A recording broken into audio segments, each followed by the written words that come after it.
O que é planejamento para você? Já parou para pensar? Pois é, muitos acham que o planejamento para a dança está ligado apenas ao plano de aula, que é ordenar o que se vai trabalhar naquele dia. Mas o planejamento é muito mais do que isso. Eu sou a Carol Dalmolin e esse é o nosso 5º episódio.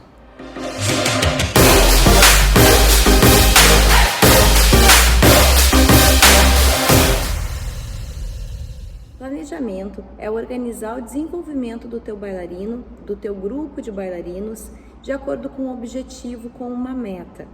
Geralmente nós, professores de dança, trabalhamos com o planejamento a longo prazo, ou seja, para espetáculos de dança, para festival de dança, para apresentações, ou mesmo um desenvolvimento sem apresentar, mas mais a longo prazo. Existem sim alguns cursos ou workshops ou intensivos de um dia, mas não é sobre isso que a gente vai falar aqui hoje. O treinamento na dança deverá ser trabalhado de maneira ampla em decorrência das necessidades dos bailarinos, que são força, flexibilidade, equilíbrio, resistência muscular localizada, aeróbia e anaeróbia, agilidade, coordenação, velocidade, descontração e ritmo. É cabível ao profissional que trabalhar com esse bailarino agregar todas essas informações e fazer um planejamento que maximize o desempenho no momento apropriado e minimize os riscos de lesões, que é o sobretreino, que é o overtraining. Um planejamento inadequado, ineficiente ou mesmo a falta de planejamento podem levar os bailarinos às lesões.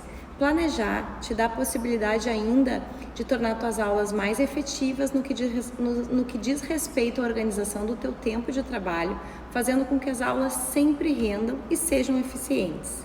Então, eu vou te falar agora sobre os ciclos de planejamento, os ciclos de treinamento, né? Que é o macrociclo, o mesociclo e o microciclo. O macrociclo é o período de tempo para atingir o teu objetivo, o período de tempo total. Não é porque o nome é macro que tu tenha necessidade de fazer um planejamento tão amplo, pensando numa data muito longa, muito a longo prazo. Não, ele pode ser feito 3 meses, 6 meses, 1 ano. A minha realidade é mais ou menos de março a outubro, para um tipo de turma que eu tenho aqui, depois eu falo para vocês sobre isso, e depois mais um macrociclo de outubro a dezembro, com uma turma. Outras turmas aqui do estúdio, eu trabalho de março a dezembro, um macrociclo de quase 1 ano. Então, esse macrociclo, o que ele vem a ser? Ele vem a ser o período total de treinamento, de ensaios e aulas, objetivando aquela meta. No meu caso, a meta de outubro são os festivais de dança, a meta de dezembro é o espetáculo anual. Agora, com a pandemia, a gente bagunça um pouco o planejamento, mas não quer dizer que não precise ter. Então, a gente fala também um pouquinho sobre isso daqui a um pouquinho. Os microciclos, por sua vez, são as menores unidades do processo de periodização e dentro delas estão as sessões de treinamento. As sessões de treinamento nada mais são do que as nossas aulas propriamente dita, aula por aula. Nos microciclos, o que vão acontecer? Vai ter o trabalho da técnica de maneira geral, então vai ter o desenvolvimento da técnica, as correções, a identificação de alguma deficiência que o bailarino precise trabalhar mais, entre outros. Os microciclos se dão geralmente no prazo de 1 semana, de segunda a domingo, por exemplo. Aqui no estúdio eu trabalho também com os planos de aula, que eu chamo os microciclos, para 1 semana. Apesar de que a nossa semana não dura os 7 dias tendo aula, né? A gente tem 2 vezes na semana, 1h15 para as meninas que querem dançar em festival, que querem competir e assim por diante, 1 hora de aula para quem tem o objetivo só o espetáculo de fim de ano ou só trabalhar a dança mesmo sem apresentar. Os mesociclos, o que seria? É um conjunto de microciclos que se estabelece geralmente de 2 a 6 semanas e estão relacionados às metas a serem cumpridas. Então, trazendo aqui para as minhas aulas, eu faço os mesociclos de 1 mês. Então, em 1 mês, eu tenho ali 4 microciclos. Um mesociclo, dentro de um mesociclo, eu tenho 4 microciclos. Nas turmas que vão para o festival, vamos trazer aqui para a realidade da dança. Nas turmas que vão para o festival, eu tenho março, abril, maio, junho, julho, agosto, setembro e outubro, que é o meu objetivo final.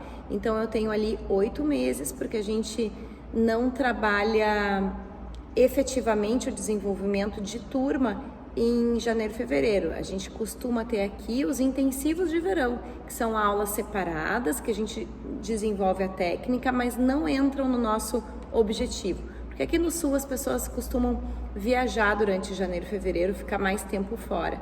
Então é mais eficiente para ter um grupo todo junto, caminhando junto, começar em março, né? E depois com essas turmas de festival, então eu continuo outubro, novembro e dezembro, mais um macrociclo agora com 3 mesociclos e dentro de cada mesociclo 4 semanas para atingir o outro objetivo, que é o espetáculo anual. As minhas turmas que não vão para evento, não tem viagens, não tem festivais competitivos, ele dura o ano inteiro, de março a dezembro. Lá em dezembro é o nosso objetivo final, o bailarino se apresentando, participando ou não do espetáculo. Vou lembrar para vocês que o programa de ensino para dança jazz que eu elaborei, ele surgiu da minha necessidade de otimizar minhas aulas. Por quê? Claro que eu queria que meus bailarinos fizessem mais aulas, para mim ia otimizar muito mais o rendimento deles, eu ia conseguir trabalhar de uma maneira muito melhor se existisse assim mais tempo comigo na aula de jazz ou mais tempo comigo trabalhando outras técnicas que nem o balé clássico ou o condicionamento físico propriamente dito. Seria ideal para mim eles fazerem segunda, quarta e sexta o jazz, terça e quinta balé e mais sábado condicionamento físico, entende? Só que como não é essa a realidade, acredito que a maioria de vocês também, eu precisei otimizar para que nessas 2h30 na semana de jazz o tempo fosse melhor aproveitado, eu conseguisse trabalhar todas as valências que eu acho necessário, além da técnica e do artístico. Por isso que eu tive a necessidade de aliar toda a parte da dança com essa parte da educação física e de estrutura, como essa que eu estou te falando agora, que é o planejamento. A gente vai entrar agora numa parte que eu vou falar para vocês de autores que abordam essa parte de planejamento e periodização para a dança. Vou te dizer de novo, os meus bailarinos trabalham movimentos muito bruscos, muito enérgicos. Cabem a eles treinar muitas valências sem ser a dança propriamente dita, sem ser o artístico. Para ser eficiente, eu preciso planejar muito. E eu vou te trazer aqui alguns autores que me ajudaram nesse processo de identificar o que eu precisava planejar com os meus bailarinos. Um planejamento é dividido em fases e requer constantes adaptações e alternâncias de estímulos, além de estar diretamente ligado à periodização. É a ferramenta mais importante que o treinador, o técnico, o professor de dança, o coreógrafo possui para construir um programa de ensino de treino otimizado. O planejamento pode abranger diversas formas de oferecer o conteúdo, porém sempre deve estar mantendo os objetivos a longo e a curto prazo e fiel a esse objetivo. Vou te falar agora de alguns princípios que fazem a gente pensar na hora de tomar as decisões para o nosso planejamento. Então, o princípio da sobrecarga requer que o bailarino ou o seu grupo saibam onde estão, onde querem chegar, as condições necessárias para tal e o tempo que possuem para a dedicação até chegar a esse objetivo.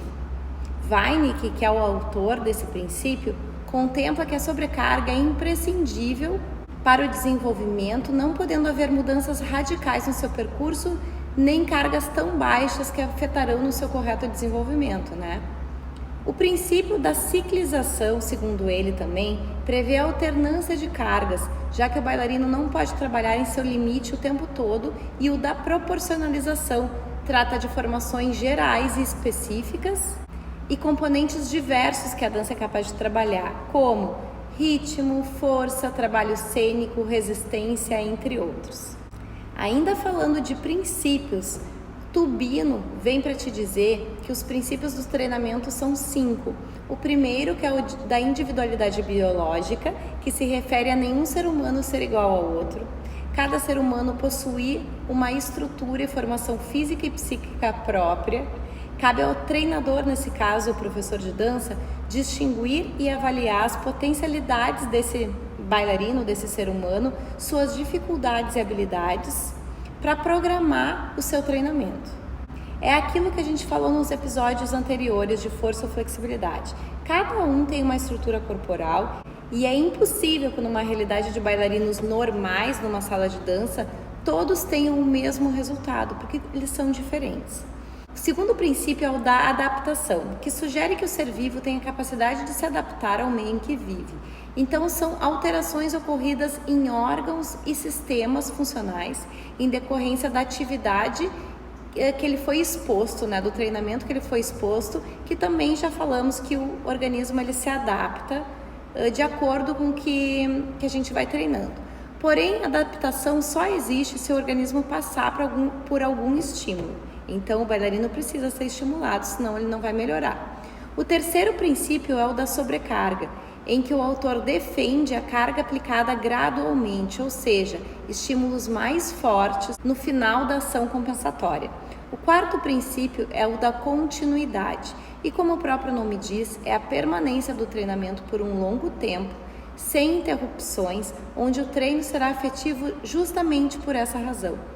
O próximo e último princípio defendido por Tubino é o da interdependência, volume e intensidade, onde o aumento da carga, que não quer dizer exatamente peso, carga e peso são completamente diferentes, levando em consideração os fatores volume e intensidade aliados, melhorará a performance do atleta, do bailarino. O último autor que eu trouxe é Lussac, que Lussac acrescenta alguns. O primeiro deles seria o princípio da especificidade, que tem como premissa planejar o treinamento de acordo com a movimentação característica do esporte, do tipo de dança, interligando diretamente ao princípio da individualidade biológica. O princípio da variabilidade entende, por sua vez, que o indivíduo tem que ser desenvolvido como um todo. Defende que a maior quantidade possível de estímulos é necessária e que a criatividade do treinador, professor, será sempre muito importante.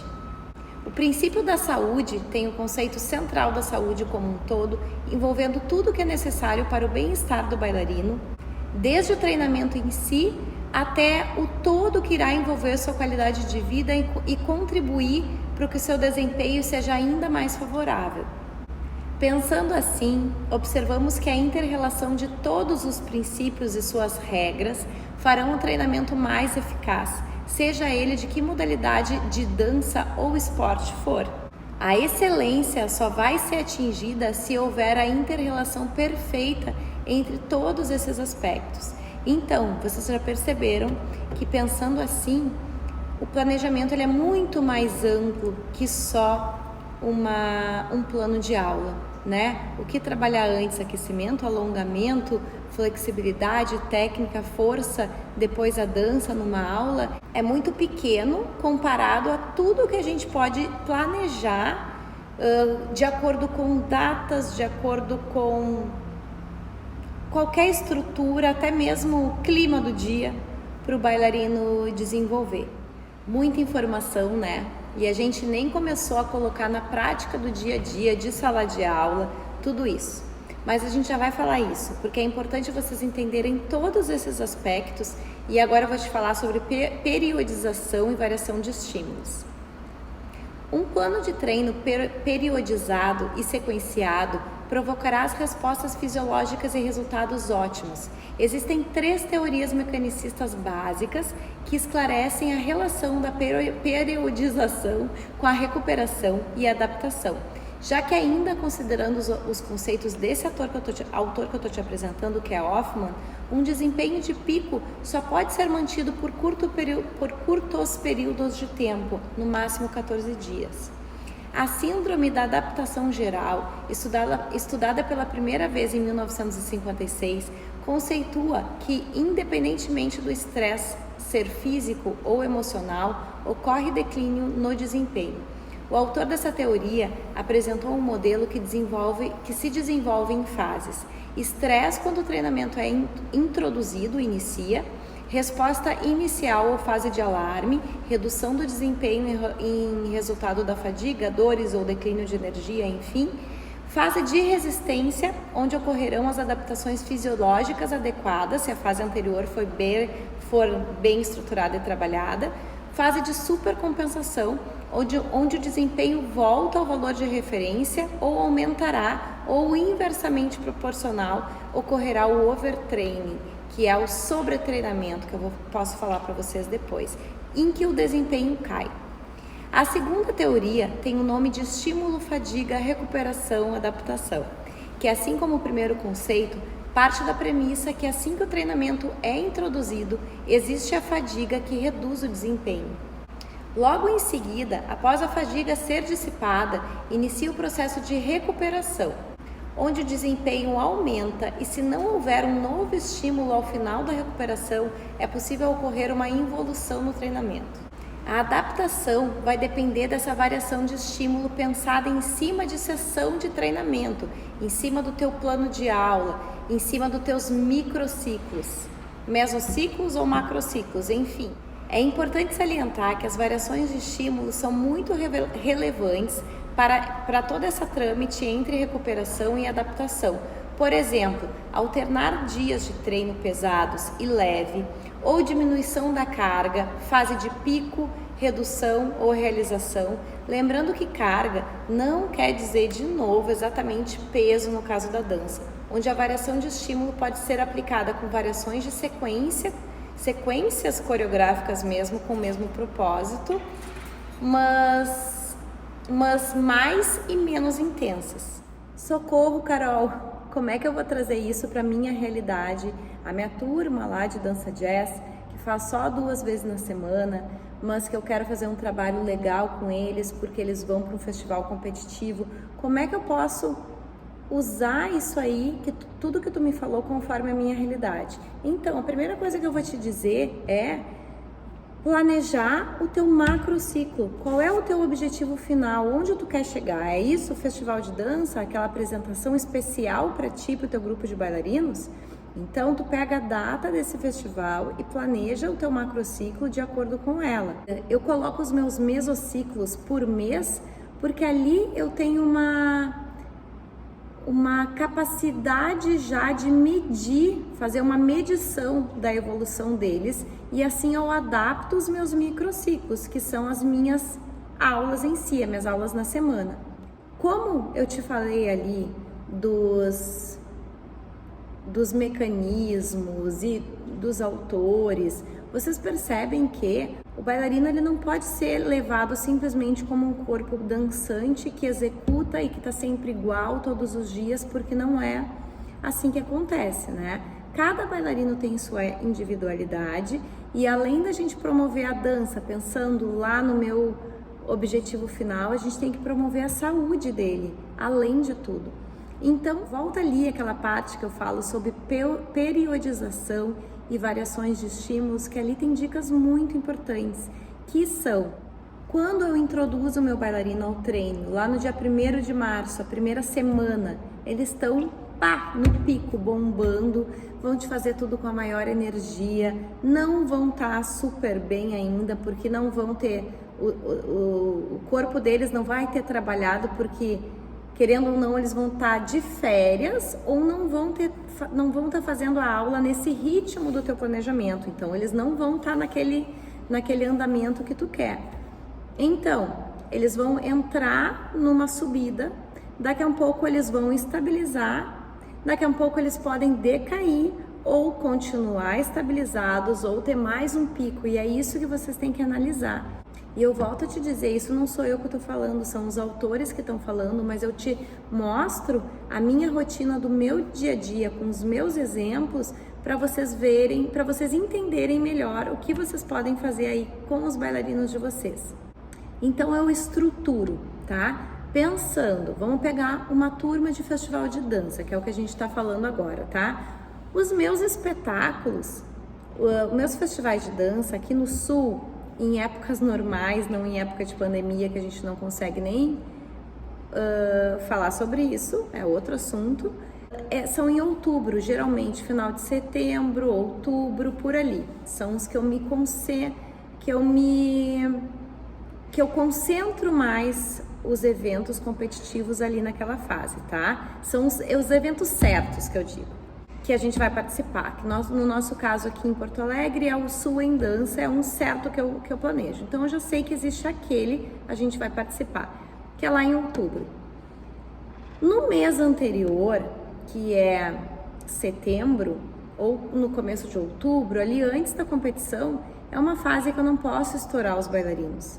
É uma fase que eles têm que estar...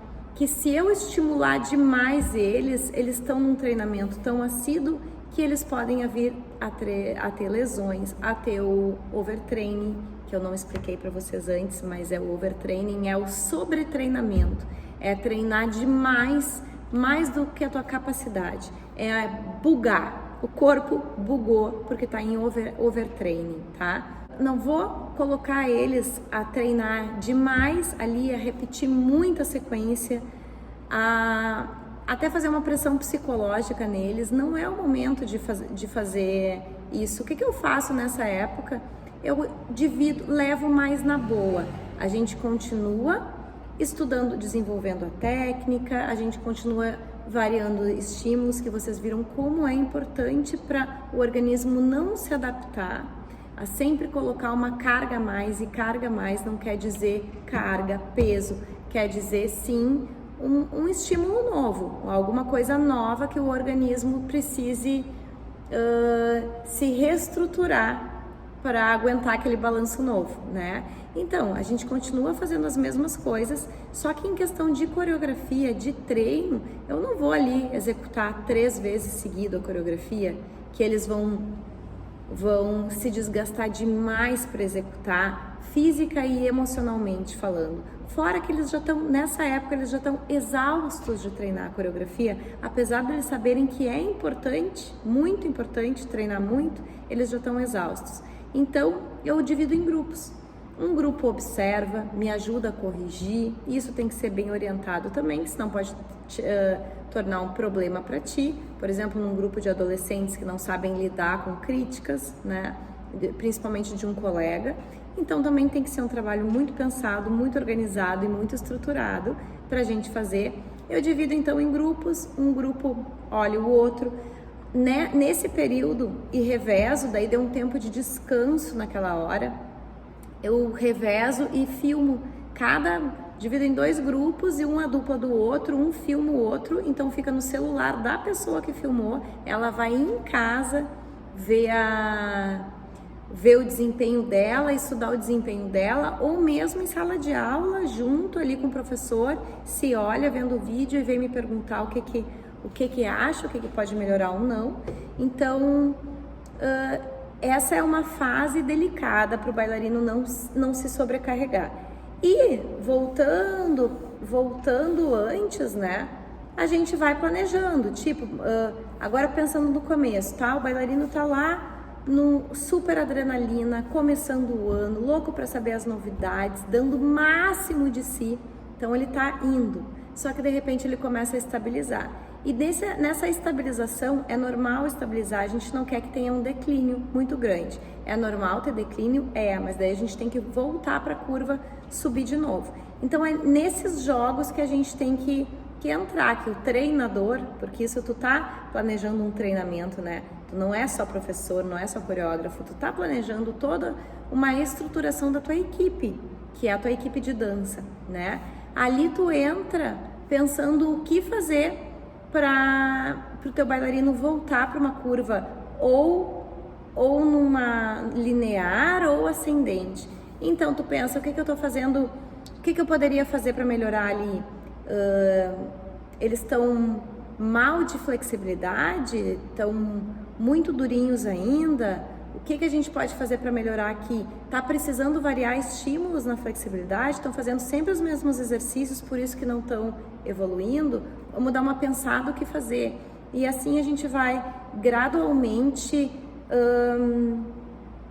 ajeitando o programa, ajeitando o treinamento deles. E eu tô falando isso não de uma maneira geral, eu não tô falando isso só da parte de força, do aquecimento e de técnica propriamente dita da sua dança ou de flexibilidade, eu não estou falando das valências, agilidade, eu estou falando de dança como um todo.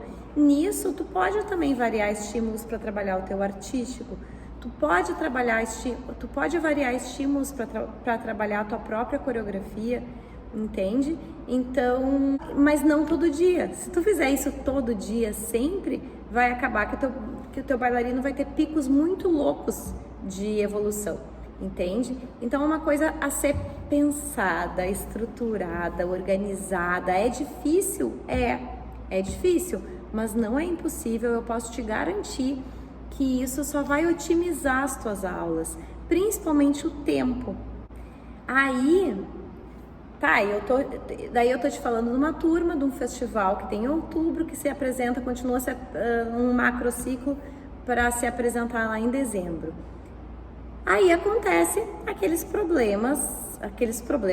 coisas muito boas, que são os imprevistos, né, naquele teu planejamento. Tu faz uma base geral, não quer dizer que seja engessado o teu microciclo, o teu mesociclo, o teu macrociclo sim, porque é uma meta que tu quer chegar, né, mas não quer dizer que seja uma coisa engessada. Se tu eu tô lá planejando em outubro me apresentar, mas daí eu vou lá e passo no Festival de Esteio, que é antes, que é em agosto, final de setembro, com outro trabalho, outra coreografia, que trabalha outras valências. Então, eu remonto tudo aquilo e eu só tenho aquela 1h15 ainda, 2h30 na semana, com o mesmo grupo, que vai se apresentar em outubro e que tem que ensaiar um trabalho novo agora. Então, a gente vai adaptando e remontando esse planejamento, né? Tá, Carol, mas aí teve a pandemia. E agora? Quando aconteceu a pandemia, me desestabilizou bastante, porque a gente nunca sabia como seria a semana seguinte. A primeira vez, o ano passado que eu tô falando, a primeira vez foi em 2020, agora 2021. 2020, eu não sabia que a gente ia ficar tanto tempo em casa. Eu não sabia...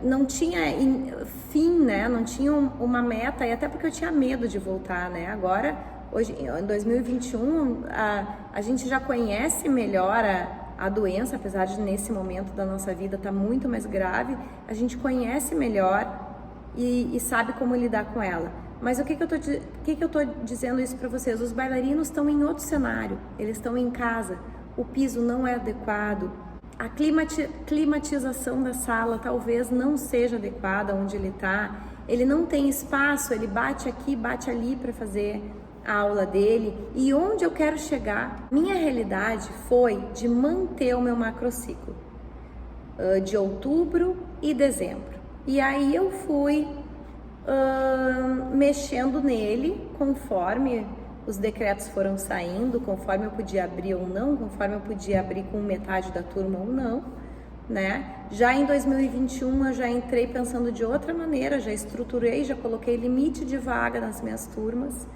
Então, mas eu continuei sim com o planejamento. Só que esse planejamento foi todo adaptado por eles estarem em casa. Então, a minha variação de estímulos não pôde ser tão grande, não pôde ser tão eficiente. Por quê? Quando eles estavam em casa, eu vou falar de flexibilidade passiva, por exemplo, que é aquela que tu usa a força de outra pessoa ou de alguma coisa para te aumentar o teu grau de flexibilidade, né?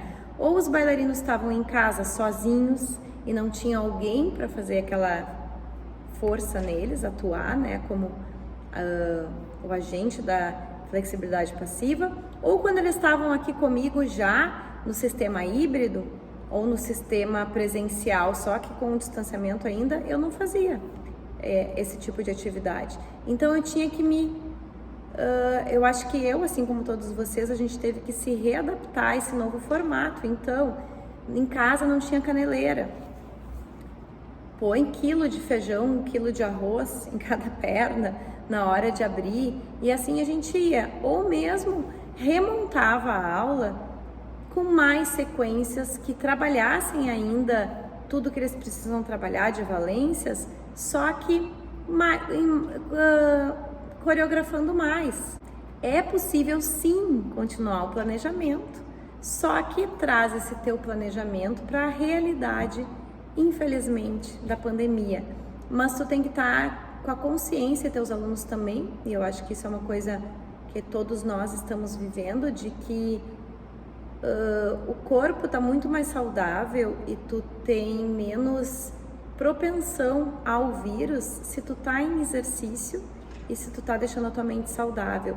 Uma pena que uma boa parte dos bailarinos ou os pais não pensem, né? Pensem que a dança talvez seja uma das coisas supérfluas e cortem do bailarino esse privilégio que é ter nós, professores, que entrando dentro da casa deles e passando de uma maneira individualizada, apesar de ser um treinamento pensando numa equipe, de um por um ali, dando esse atendimento e continuando a promover a saúde física e mental dele.